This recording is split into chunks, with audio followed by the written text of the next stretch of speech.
দেশরক্ষার গুরু দায়িত্ব পালনের ফাঁকে শীঘ্রই ঘরে ফেরার কথা ছিল। পরিবার পরিজনদের মাঝে আর ফেরা হলো না। দেশের সীমান্ত রক্ষা করতে গিয়ে না ফেরার দেশে চলে গেলেন কেশিয়ারের কুলবনি গ্রামের সন্তান, বছর 31-এর সেনা জওয়ান মৃণাল কান্তি ঘোষ। সিকিমের 0 পয়েন্টে 417 ফিল্ড হসপিটালের রেডিওলজি বিভাগে কর্মরত ওই জওয়ানের আকস্মিক প্রয়াণে শোকাতুর গোটা গ্রাম। পারিবারিক সূত্রে জানা গিয়েছে, গত বৃহস্পতিবার রাতে কাজ সেরে 11টা নাগাদ নিশ্চিন্তে ঘুমোতে গিয়েছিলেন হাবিলদার মৃণাল কান্তি। তবে সেই ঘুম আর ভাঙেনি। ঘুমের মধ্যে হৃদরোগে আক্রান্ত হন তিনি। সেনা হাসপাতালে তাকে মৃত বলে ঘোষণা করা হয়। জানা গিয়েছে, গত 20শে মার্চ বাড়ি থেকে কর্মস্থলে ফিরেছিলেন তিনি। যাওয়ার সময় হাসি মুখে বলে গিয়েছিলেন খুব শীঘ্রই ফিরবেন। রবিবার সকালে যখন তার নিথর দেহ কফিনে বন্দী হয়ে গ্রামে ঢুকল, তখন কান্নায় ভেঙে পড়েন পরিজন ও গ্রামবাসীরা। সুস্থ সবল একটা মানুষ চোখের নিমেষে এভাবে হারিয়ে যাবেন, তা যেন কিছুতেই বিশ্বাস করতে পারছেন না তার স্ত্রী। স্বামীর স্মৃতি হাতড়ে বারবার মূর্ছা যাচ্ছেন তিনি। এদিন সকালে কুলবনি গ্রামে পূর্ণ রাষ্ট্রীয় মর্যাদায় এই বীর জওয়ানের শেষকৃত্য সম্পন্ন হয়। শেষ বিদায়ের আগে তিরঙ্গা পতাকায় মোড়া দেহ নিয়ে এলাকায় একটি শোক যাত্রা বের করা হয়। অকাল প্রয়াণ এই জওয়ানকে শেষ শ্রদ্ধা জানাতে ভিড় জমিয়েছিলেন এলাকার শত শত মানুষ। বীর জওয়ানকে চির বিদায় জানানোর মুহূর্তে এক গভীর নিস্তব্ধতা নেমে আসে গোটা এলাকায়। দেশের সেবায় নিয়োজিত থাকা এক তরুণের এমন মর্মান্তিক চলে যাওয়া স্তব্ধ করে দিয়েছে গোটা কেশিয়ারিকে। ঘরে ফেরার কথা থাকলেও মৃণাল ফিরলেন বটে, তবে কেবলই স্মৃতি হয়ে।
কেশিয়ারি থেকে রাহুলদের রিপোর্ট, সানন্দা নিউজ। ফিরে আসবো, আমাকে এটা বলে গেছিলো পোস্টিং চলে আসলেই আমি চলে আসবো, আর 10-15 দিন পরে চলে আসবো। আমাদেরকে মানে পাঞ্জাব নিয়ে যাবে, বাড়িতে আসলে তারপরে পোস্টিং গেলে নিয়ে যাবে, এটাই জানি। তারপরে ফোন করে বললো ঘোষ স্যার হসপিটালে অ্যাডমিট আছে। আছি কেন?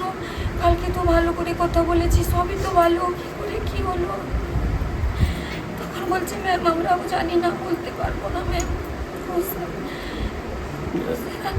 কোনো কি শারীরিক অসুস্থতা ছিল? কিচ্ছু ছিল না, কিচ্ছু নেই ওর, কিচ্ছু নেই ওর, একদম ফিট। আমি তো কিছুতেই মেনে নিতে পারছি না, যখন কি করে হয়ে গেল আমি জানি না।